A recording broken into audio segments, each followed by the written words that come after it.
Hey, it's Mark, and I'm coming to talk to you today about stress and anxiety. If stress and anxiety is something that you're dealing with, I absolutely encourage you to listen along, because this is going to create the breakthrough either you or your colleague, partner, downline is looking for right now, okay?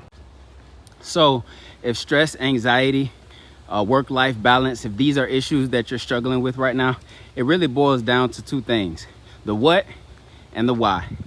And they both mean exactly how they sound, right? The why is why you're doing what it is that you're doing. And really, for the most, for you and I and the average professional, we're doing what we're doing for two reasons. One, it's either money, income, right? Or it's some degree of a core value that aligns with us internally.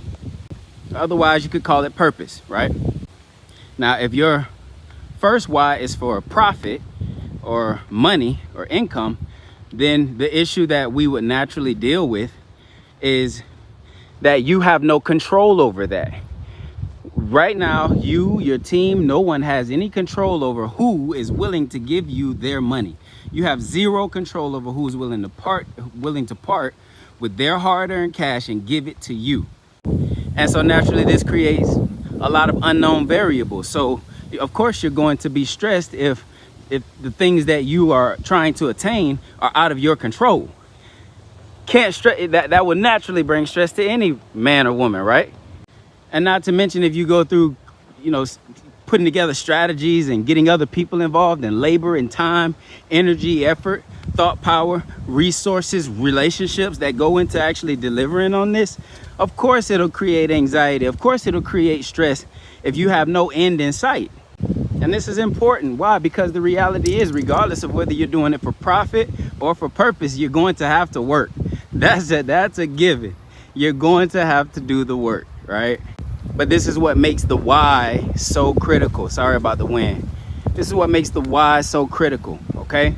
Because if my why is for profit, then I may become unmotivated, or I may not be as driven day to day.